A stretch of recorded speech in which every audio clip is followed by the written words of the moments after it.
Ouais. Bien, c'est l'heure du Raw Recap. Dans la nuit du lundi 2 novembre au mardi 3 novembre, c'était Monday Night Raw, c'était un épisode...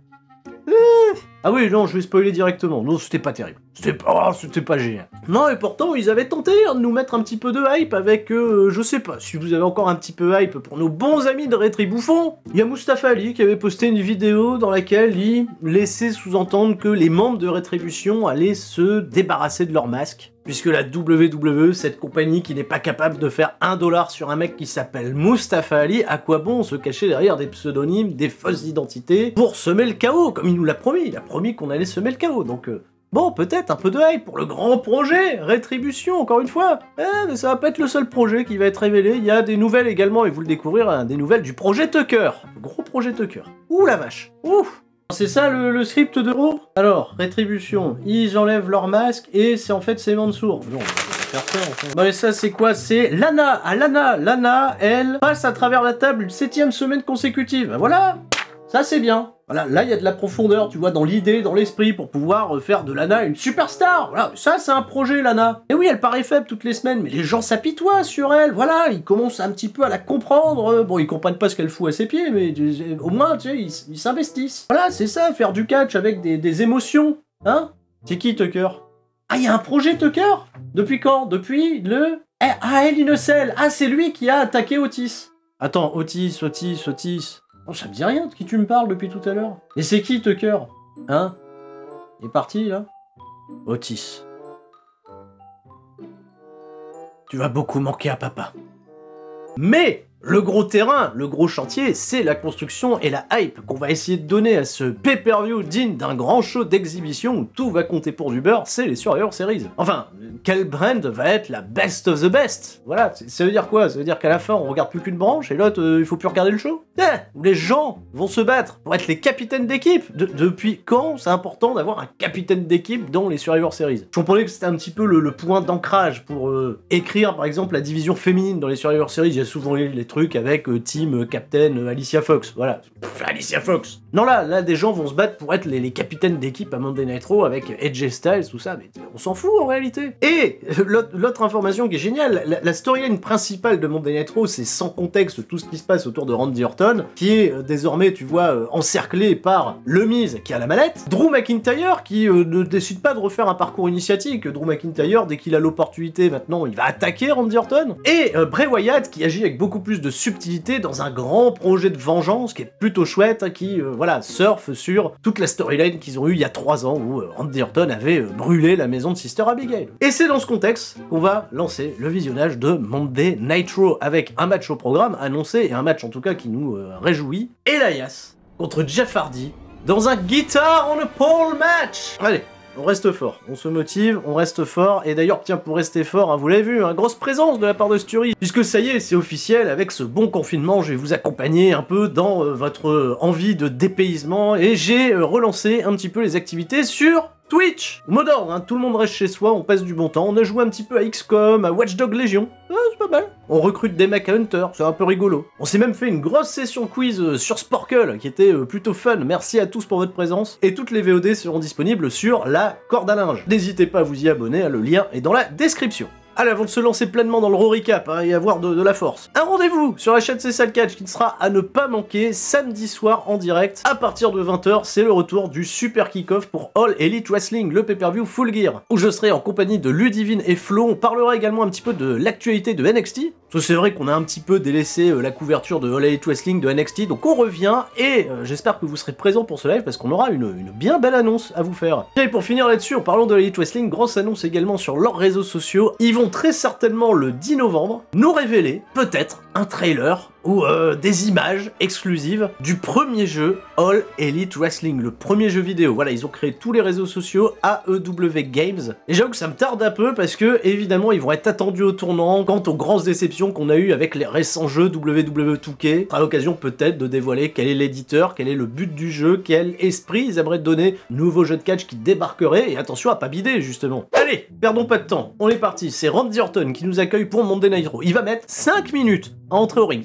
J'ai regardé le truc, j'étais à 5 minutes 31 avant que le mec prononce le premier mot. On perd du temps. Comme d'habitude, voilà, ça change pas. Longue entrée de Randy Orton, où on va nous rediffuser des petits clips, attention, tout le monde court derrière son titre. Tom Phillips et compagnie, ils ont le temps de nous raconter, voilà, leur vie, qu'est-ce que vous avez bouffé ce week-end, n'oubliez pas d'aller voter. Et Randy Orton va faire une excellente promo, j'ai trouvé. Elle était particulièrement chouette, où il décide ne plus souhaiter s'appeler le Legend Killer, mais désormais la légende tout court. Il va parler des legacy, des multiples champions comme Triple H, comme Ric Flair, comme John Cena. Il y a une rumeur qui circule comme quoi on ferait peut-être un 16e titre contre 16e titre entre Cena et Orton, peut-être pour leur fin de carrière, j'en sais rien. Et j'espère, vous le savez, si vous êtes des habitués à la chaîne C'est ça le catch, Randy Orton, John Cena, moi je m'en lasserai jamais. Trop de nostalgie, voilà, même s'ils sont chiants dans le ring, je m'en fous, j'ai envie de les revoir. Et Orton va conclure en disant si quelqu'un veut un morceau de lui, qu'il vienne, qu'il vienne au ring, qu'il vienne se présenter face à lui, et c'est la musique d'Alexa Bliss. Alexa Bliss peut-être, qui va challenger Randy Orton pour le championnat WWE. En fait non, elle se pointe juste dans le ring, elle se contente là juste de se poser, de sourire, et Randy Orton qui tourne autour d'elle et sans dire le moindre mot, tu comprends sur son visage, qui lui dit meuf, qu'est-ce que tu fais là? Et il est où le Fiend?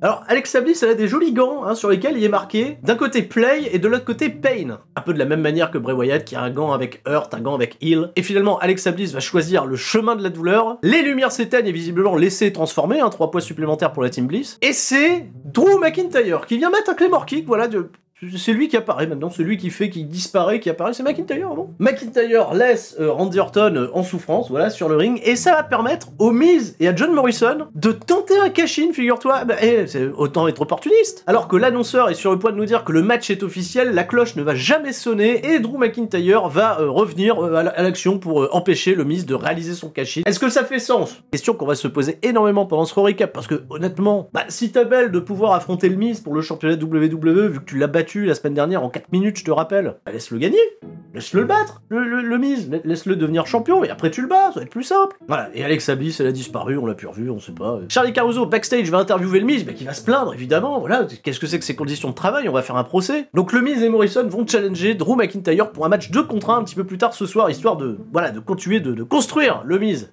toujours plus fort.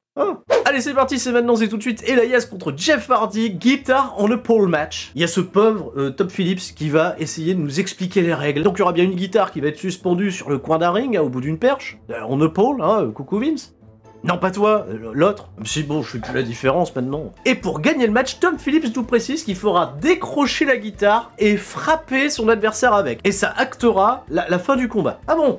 C'est nouveau, tiens. Pourquoi pas. Donc Elias, bien entendu, est au ring, il nous fait un peu de guitare, il va être interrompu forcément par Jeff Hardy, on l'avait pas vu venir. Et le fait de Jeff Hardy qui sont ravis d'être dans le public, voilà, c'est Jeff Hardy ou c'est qui lui? La cloche retentit et Jeff Hardy peut-être va nous libérer d'un poids parce qu'il va tout de suite se diriger vers la guitare, mais il va pas pouvoir la décrocher. Non, il s'est dit, bon, les règles elles sont cons, on va essayer de terminer ça le plus vite possible, mais non, on va avoir un vrai match de catch qui va durer suffisamment de temps pour nous officialiser le 2 contre 1 à Miz et Morrison contre McIntyre. Oh là là, rien de bien chouette, et finalement Jeff Hardy va réussir le Twist of Fate, décrocher la guitare, frapper Elias avec, et la cloche ne sonne pas. Non, en fait non, les règles expliquées par Tom Phillips, il avait pris le temps quand même de bien nous détailler comment ça fonctionne, guitare en épaule et tout ça, et non, en fait non. Jeff Hardy va faire le tomber derrière, l'arbitre va compter, Tom Phillips il se retrouve con, mais il dit ah voilà, c'est comme ça qu'on gagne le match même. Voilà. Bon, est-ce que ça termine le programme ou est-ce que ça nous conforte juste sur le fait que Elias ne recevra pas de push? On découvre backstage que Mandy Rose et Dana Brooke ont une opportunité pour les championnats par équipe féminin. Elles affrontent un petit peu plus tard Nia Jax et Shayna Baszler. Donc allez, on va griller tout de suite la dernière cartouche de la seule équipe qui était peut-être un minimum crédible, et encore, tu vois, énorme, pour comme ça nous le donner à Raw sans réel build-up. Là, elles arrivent au ring, on dévoile en plus les équipes des Survivor Series, donc tout ça, c'est dans la construction probablement des Survivor Series. D'ailleurs, SmackDown, il va falloir se dépêcher, il va falloir trouver du monde, parce que Bianca Belair, elle va se les peler là toute seule. Voilà, on fait un 5 contre 1, ça sera peut-être plus divertissant de voir Bianca Belair défoncer tout le monde, porter tout le monde à bout de bras, et voilà. Et pour ajouter de la substance et du storytelling à ce match, il y a Lana qui va se pointer pour assister au combat. Donc Lana, nul doute, aujourd'hui elle est babyface, elle va encourager et même s'investir dans le combat, tu vois, elle va essayer d'intervenir à plusieurs reprises pour aider Dana Brooke et Mandy Rose. D'ailleurs, superbe passage totalement génial où on a vu Dana Brooke dominer pendant plus d'1 minute Shayna Baszler. Au plus grand des calmes, voilà. Finalement, Mandy Rose, elle va faire dodo après s'être fait sécher par une brosse corde à linge de Nia Jax à l'extérieur du ring. Dana Brooke va se télescoper avec Lana. Ah, dommage, en plus c'est super mal fait, tu vois, elle arrive à 2 à l'heure, elle se rentre dedans, enfin bref, et ça va être suffisant pour permettre à l'équipe de Nia Jax et Shayna Baszler de conserver les ceintures, mais on protège Dana Brooke parce que on sait jamais. Et Baszler et Nia Jax, elles vont quitter le ring et pas s'occuper de Lana, elles vont pas la passer à travers la table, et ça sera un fil rouge pour un peu plus tard. Ah, on n'y échappera pas. Randy Orton backstage nous dit encore attention RKO, tout ça. On se retrouve au ring avec R-Truth qui va avoir un combat de catch, figurez-vous. Oui, il va affronter Bobby Lashley. Alors il y a Sarah Schreiber qui l'interviewe au ring, elle fait alors t'as accepté un match contre Bobby Lashley? R-Truth il dit rien du tout. Ah, je vais affronter Bobby Boucher. Et ça, bah, si t'as pas vu le film Waterboy avec Adam Sandler et le Big Show, il y a Big Show dans ce film, Big Show, bah tu vas pas trop comprendre la référence. Mais bref, Bobby Lashley se pointe et ça sera un match où aucun des titres est en jeu. Alors je savais pas que le titre 24/7 il pouvait s'annuler. Dans certains cas, t'es pas obligé en fait de le mettre en jeu tout le temps. En fait le titre c'est 24/7 sauf quand t'affrontes Bobby Lashley. Bon, R-Truth il est sympa, il veut pas de violence, tu vois, donc il va s'allonger sur le ring, il va demander à Bobby Shoot de lui faire le tomber, mais en fait c'est une ruse. Il va permettre à R-Truth d'avoir un ascendant qui va durer approximativement 6 secondes pour se faire couper en deux par une spear monumentale. La spear elle est fantastique, R-Truth il a un ceiling d'enfer. Voilà, la full Nelson, R-Truth abandonne, Bobby n'est pas champion, mais Bobby, vu que là c'est un match qui était officiel où le titre 24/7 était pas en jeu, bah vas-y, profites-en, reporte la full Nelson pour prendre le titre 24/7 que plus personne pourra aller chercher désormais. Alors Bobby il va aller remettre une full Nelson et ça va permettre à Drew Gulak de faire le tomber, mais Bobby Lashley il veut pas que Drew Gulak il devienne champion, donc il va aller attaquer Drew Gulak. Bobby il va se barrer, mais il va se dire ce serait quand même marrant que Drew Gulak il devienne champion, alors il va reprendre Drew Gulak, il va le poser sur R-Truth, et puis 1, 2, 3, Drew Gulak, nouveau champion, oulala. Alors Bobby Lashley il va descendre du ring, puis il va remonter dans le ring pour finalement qu'on lance sa musique et on part à la pub. Voilà, est-ce que vous avez compris quelque chose? Non, parce que c'est important de suivre, hein, c'est le monde des Netro, c'est... j'ai besoin de souffler, ouais.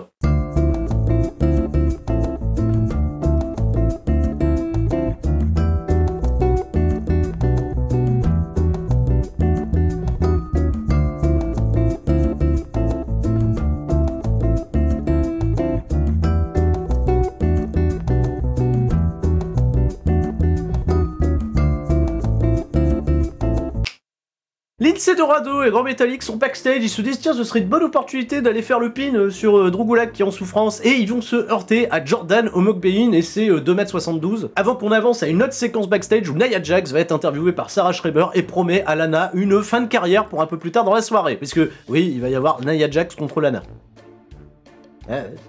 Et AJ Styles il va nous révéler qu'il est ravi d'être celui qui va guider Raw vers la victoire au Survivor Series en étant le capitaine, et il va accueillir les premiers participants, tu vois, de son équipe, à savoir Sheamus et Keith Lee. Mais Sheamus et Keith Lee, ils sont pas trop d'accord pour que AJ Styles il soit considéré comme le capitaine de l'équipe. Parce que tu vois, c'est important d'être le capitaine de l'équipe, forcément ça donne, je sais pas moi, un bonus de charisme plus 2, j'en sais rien. Et c'est Braun Strowman, qu'on avait pas vu la semaine dernière, qui va se pointer. Braun Strowman, il veut rejoindre l'équipe. Parce qu'après tout, oui, c'est bien d'avoir Braun Strowman dans son équipe. Le mec, il a toujours pris part aux plus grosses batailles des Survivor Series et il a fait gagner son équipe. Il a battu Keith Lee il y a 2 semaines, il a été champion universel au début de l'année, il a fait Raw Underground, il a taillé les haies, enfin bref, oui, cet homme mérite. Tu se serais con, t'as Strowman dans ton roster, autant lui donner quelque chose. Mais pour les autres membres, eh ben, c'est un petit peu déloyal parce que il a pas une match de qualification. Alors il y a Adam Pearce qui va se pointer, qui a une solution à tout, évidemment, qui va dire ok, mais j'ai pas trouvé de mec qui voulait affronter Braun Strowman. Ah, mais y a pas un Dorado, un Metallic, les mecs qui sont venus en tenue, tu peux peut-être faire un petit match là pour déconner s'il faut le qualifier. Non, y a personne,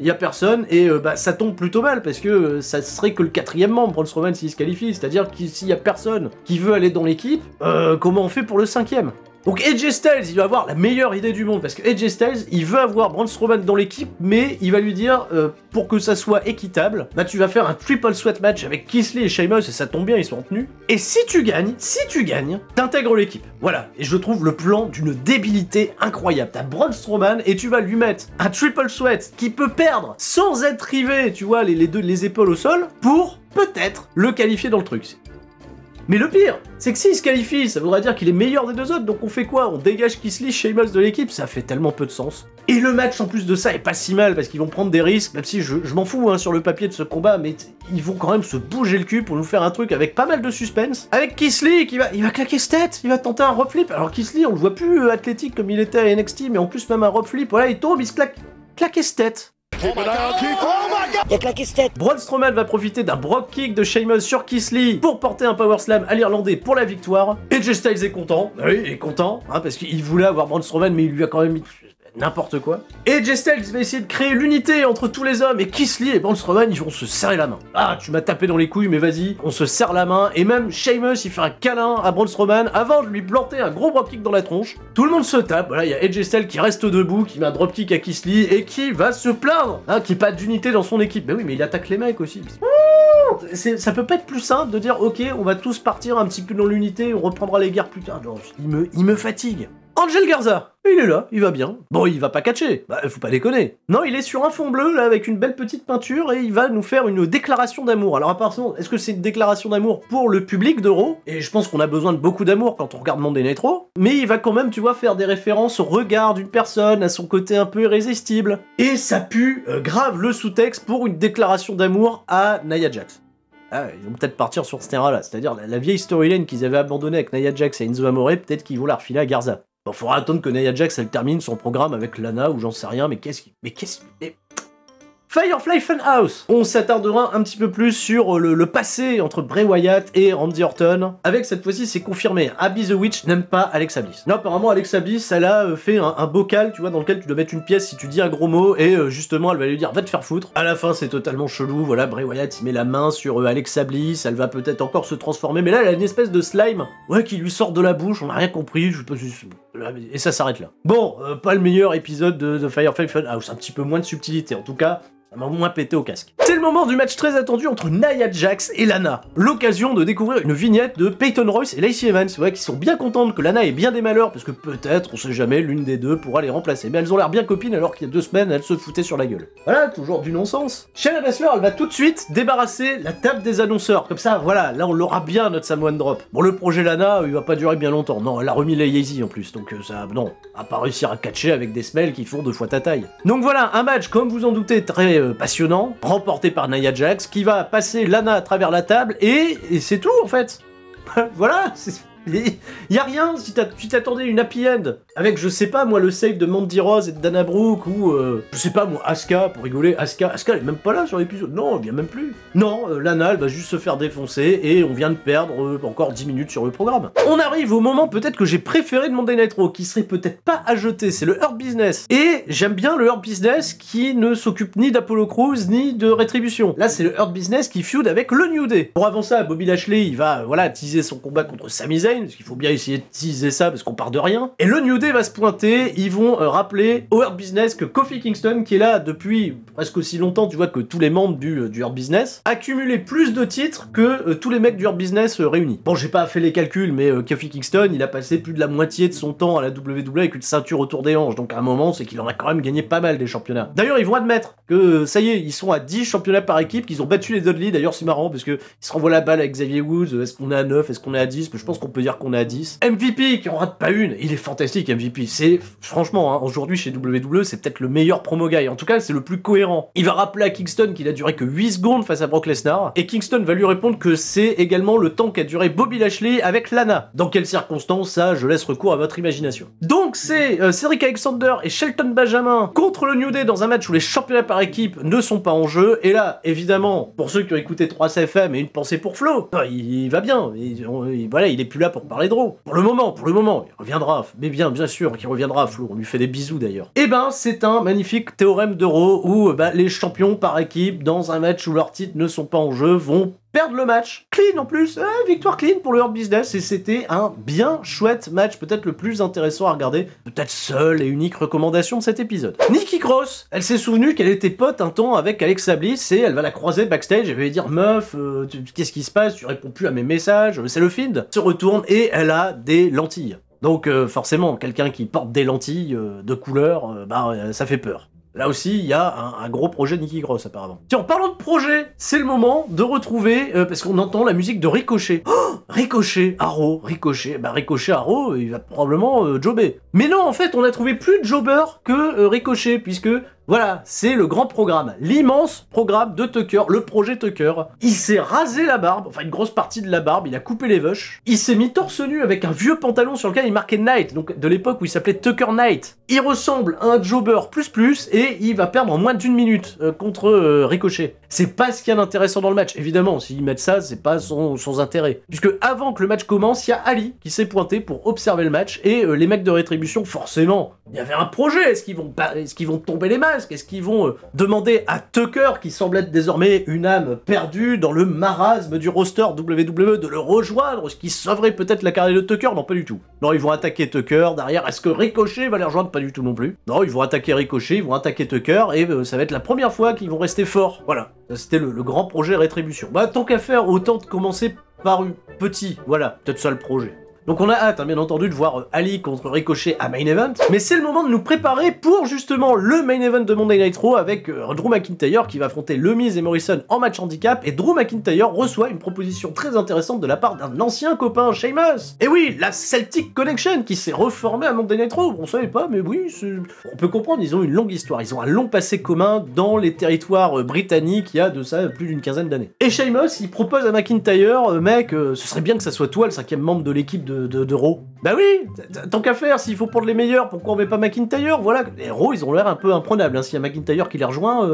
Et McIntyre, cette petite discussion avec Sheamus a même totalement l'inspiré pour faire des coups d'avant-bras, tu vois, sur la poitrine comme le fait Sheamus, il va faire ça sur Morrison. Le match est pas si mal, il va y avoir un peu de suspense parce que évidemment à 2 contre 1, c'est assez facile de raconter une bonne histoire avec un mec en sous-nombre. McIntyre, il se sort de tout, encore une fois, il va y avoir un skull crushing finale pour un compte de 2. McIntyre va faire un bien plus joli reflip que Keith Lee, hein, voilà, lui il va pas claquer cette tête. Claymore kick sur le Miz et victoire clean 1-2-3 de Drew McIntyre. Derrière, une seconde d'inattention, RKO de Randy Orton, et quand Randy Orton soulève la ceinture, on entend les rires du Fiend. Et voilà, c'est la fin de Monday Night Raw. Bon, bah c'était un show, c'était là, c'était passable. Non, je sais qu'il va falloir qu'ils prennent leur temps, parce que voilà, ils nous construisent le Fiend contre Randy Orton, mais comme la prochaine échéance, c'est les Survivor Series, à part voir le Fiend coûter la victoire de Randy Orton sur Roman Reigns au Survivor Series, je sais pas trop, tu vois, ce qu'ils peuvent faire pour nous faire patienter. Et McIntyre, tu vois, qui s'est positionné pour aller chercher sa revanche, est-ce qu'ils sont en train de lui mettre Sheamus dans les pattes pour nous faire un écran de fumée et nous dire, tiens, après les Survivor Series, on va faire un programme entre McIntyre et Sheamus, pour le tenir éloigné, tu vois, de la storyline entre Randy Orton et le Fiend. Et le Miz, on est d'accord, hein, c'est un projet qui ne tient pas la route. Il est là juste pour un peu de suspense, mais j'ai pas envie de voir un Miz être opportuniste, devenir champion, alors qu'il a gagné 2 matchs en 2020. Voilà, c'est tout pour ce Raw recap. Ah, et là, on peut parler un peu de notion de sacrifice. Mais vous inquiétez pas, le sacrifice va se poursuivre au moins pendant toute cette période de confinement. On se retrouvera samedi pour un double rendez-vous, puisque dans la journée, évidemment, il y aura le recap de SmackDown. Puis, je le rappelle, à 20h, All Elite Wrestling Super Kick-Off en compagnie de Ludivine et de Rabi. Des grosses annonces, et suivez-moi sur Twitch, je le rappelle, Sturi316, on passe une grosse partie du confinement ensemble. Il y a également d'autres chaînes Twitch, bien entendu, que je peux vous recommander, comme Tonton Feuillant, qui stream les mardis, mercredis et vendredis soirs. Rabi, voilà, vous voulez Rabi sur des jeux vidéo, bah c'est parti, Rabi. Et stream quasiment toutes les après-midi à partir de 14h, voilà, c'est bien, ça, c'est sympa. Et j'ai vu qu'il y avait de la hype sur les réseaux sociaux pour amener Ludivine également sur Twitch. Sa chaîne a été créée, la date de son premier live n'a toujours pas été annoncée, mais ça viendra, voilà, soyez patients. Et tout le monde, reste chez soi, je le rappelle, serrons-nous les coudes, à défaut de pouvoir se serrer la main, c'était Sturi, ciao bye bye.